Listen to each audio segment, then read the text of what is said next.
nights I start to fade. On lonely nights I start to fade. Her love's 1,000 miles away. Her love's a... Hey guys, Zombie Girl here with a comic book review for you guys this week. And I've been sick for the past 2 weeks, and these reviews are well overdue, so I'm kind of ready to do a review already. I know I've been slacking, but again, like, I don't know, it's like a bug going around or something. I don't know what the hell. But like, I got sick, my sister got sick, my dad got sick, my boyfriend got sick. It's like all my brothers, it's like everyone's getting sick. I don't know, it's like an allergy bug going around, so you guys watch out. But the comic book review that I want to do for you guys right now, it's another X-Men Marvel comic. It's X-Force, Children of the Lost City. This comic, I read it 2 weeks ago. I was trying to do the review for it last week, but I was just way too sick to do it. Like, I just couldn't, like, even talk. I had, like, a really bad strep throat and everything was just all messed up.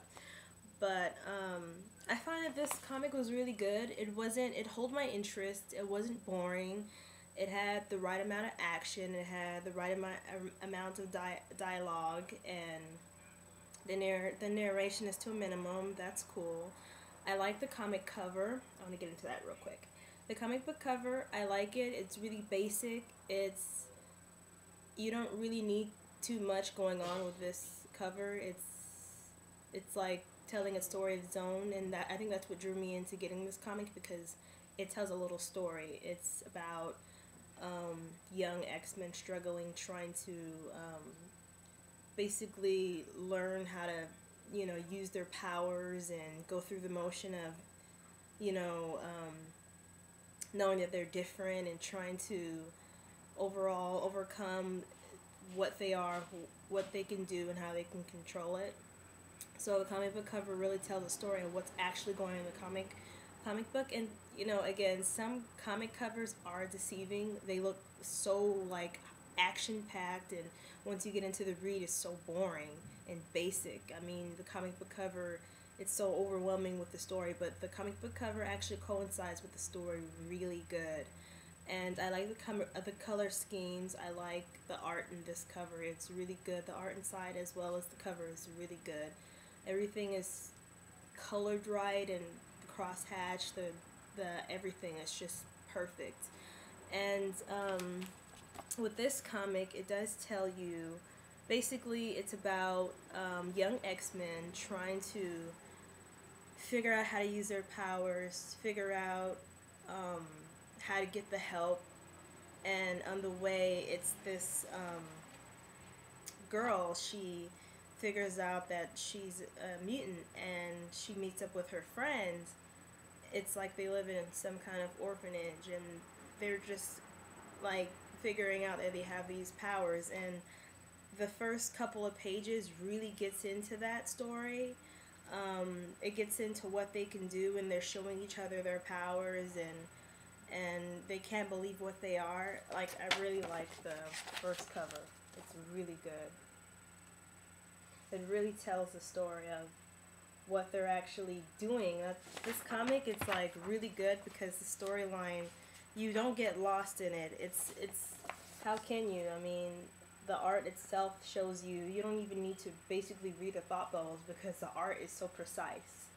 That's what I love about this comic. And again, it's not that much action, but it's just enough for this type of story.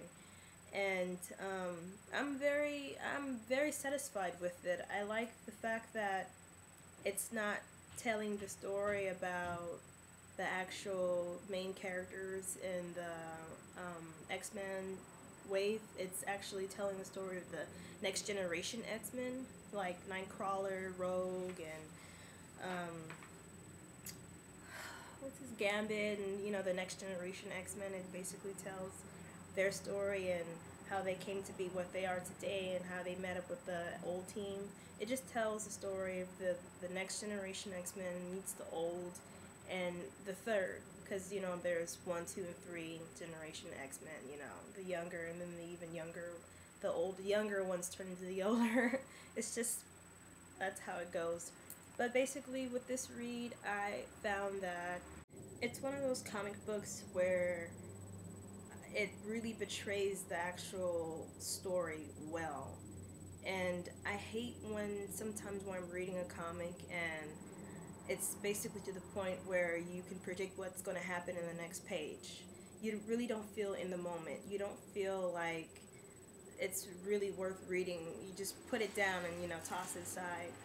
This is one of those comics that you feel like you're in the moment and you don't know what's going to happen and you can't wait to turn the page to see what's going to happen next, because it's an unpredictable type of comic, and it's absolutely one of those comics where you just can't pay attention to anyone else because it's so engaging. It's like watching a movie that you can't turn off or stand or pause or whatever.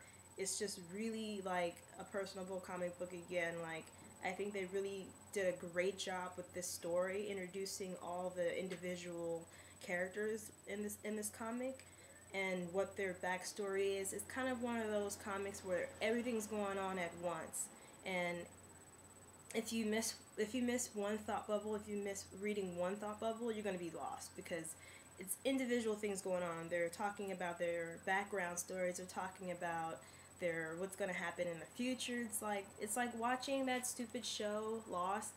Like, you don't know what's going to happen next. The suspense will kill you. So I never actually got a chance to read a comic like that, and I'm so glad that I got my hands on this one. And I actually bought this comic a long time ago. I got it last summer for I think like $3 or less than that. I think it was $1 or something, but it was on sale, like in those $2 box sales, so I had to get it. And I like X-Men so much I couldn't not buy it. I mean, it's a really good read, and it's just worth buying. I mean, if you guys could find this one, you don't know it's worth buying. And if you don't have it, you don't know what you're missing, because you're missing out on a really good X-Force. And I don't have a newer one. I just have 90s versions. This is a 1998 version, so the older version, X-Force, the storyline is so much better, though. I shouldn't say that, but I feel like I should, because I haven't read any of the new ones yet, but I don't think I'm missing out on anything in the new ones. But if I am, you guys let me know. Recommend some new ones for me to buy, and I'll try and buy a new one if you guys recommend like certain issue for me to buy, because I don't know, I'm not really a newer comic book type of collector. I like collecting the older ones. It's more fascinating for me to read the older ones. The storyline is so much different, but you guys already knew that. But again, I recommend you guys to pick this one up, or search for it, or look for it on Amazon, or I don't know, Google it, or go to your local comic book store or toy store or whatever. It's just a really good comic, and I enjoyed it. So that's all I have to say.